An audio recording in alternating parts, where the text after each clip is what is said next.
value picks of the week, guys. Last week we both voided our bets.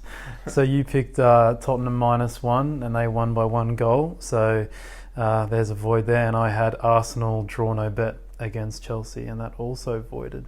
So I think we're still $569 up if you've had $100 on every single pick we have picked so far. So what's your CBS pick of the week, mate? My CBS pick of the week is Manchester City to beat Tottenham 1-2 away. 1-2 away. Odds? So it was -163 in American odds, and then I can't remember that to decimals, so I'm not sure if you were able to I think I saw on the spot, but I guess something around 1.6. I saw 1.6, I'm pretty sure. Yeah. So that's pretty decent odds. I think so. Yeah. City playing away, not the perfect team, but should still be able to beat Tottenham. Tottenham are out of form too. I have gone with Leicester to beat Chelsea at 270 at home. Chelsea, I think they're very much out of form. They should have easily beaten Arsenal the other day, but I think they're still going through this rough patch. I think they've never really recovered. So, and Leicester got a win finally on the weekend against West Ham, 4-1, big win. So yeah, I think at 270 they're at a good price, but our main man Jonas disagrees with me. Yeah, so I mean, I just looked at the prices for the weekend, and what I usually do is, like, when I look at the prices, I kind of make an estimate of what I think the prices would be. And I thought like Leicester would be down at like 2.4 or 2.5 ish, and when I see them all the way up at 2.7, I'm thinking, there's something here that I don't think about, or I think also a lot of other people out there is gonna think that there's value on Leicester, and for that reason I think, well, the value is probably on Chelsea. So I kind of liked Chelsea then at like draw no bet around evens, but I think my biggest surprise this weekend was Bournemouth almost down to evens at home against Aston Villa. So I think for a pick of the week I would pick Bournemouth. I think they were priced at 2.1.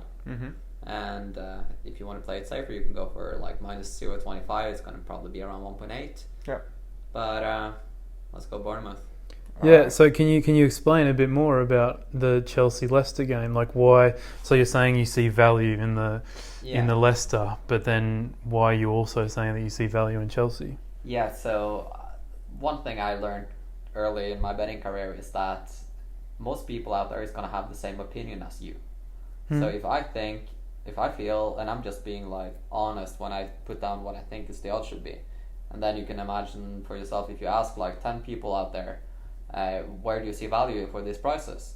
And if they all agree with you, like the value is on Leicester, and they're punters, they're not people who makes money out of betting their own picks. Yeah.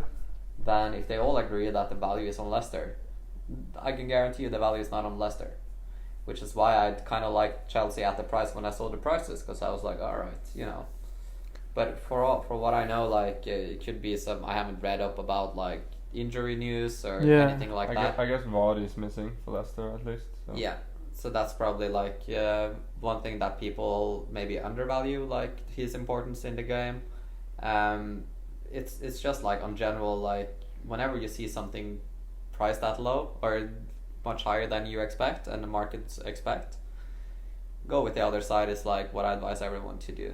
Okay. Are you not doing it from the opinion that like everyone will think Leicester's going to win, so they're going to put lots of money on them, then the odds on Chelsea rise? Well, the thing is, depending on the people betting, like if you have many people putting on like 10 pounds, it's not moving the markets at all.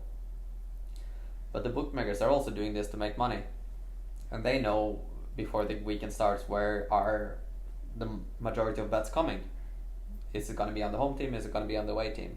I'm sure like they're having some kind of factors, so they know, for example, when Leicester is playing, they can see like 85% of the bets comes in at Leicester, but maybe out of their total turnover it's only 70%.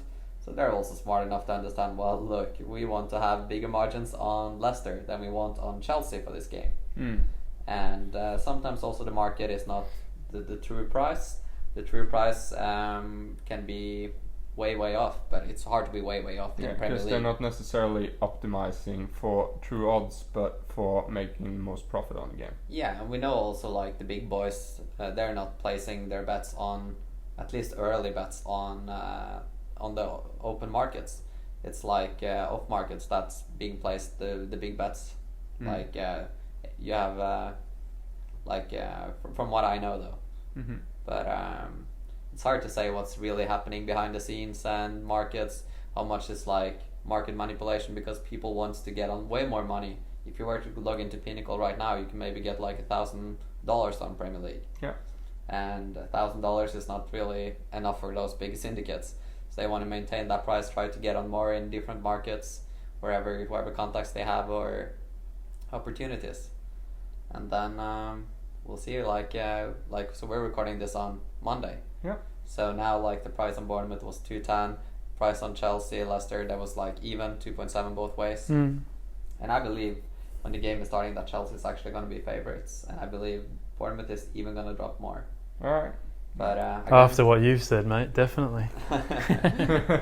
No, but like this is just again something that I can see in Premier League and other games, other leagues also, but Premier League especially, home advantage is so big, much bigger than most leagues or any other. Why league. do you think that is? I have no idea, mate. But it's just like when you look at the prices, you can just see it takes a huge factor, which is also why I was really surprised seeing Leicester being that high. Yeah. There we go. Bit of insight from the man himself. Right. Free value picks and free insight. Yeah. Hope you learned something this week.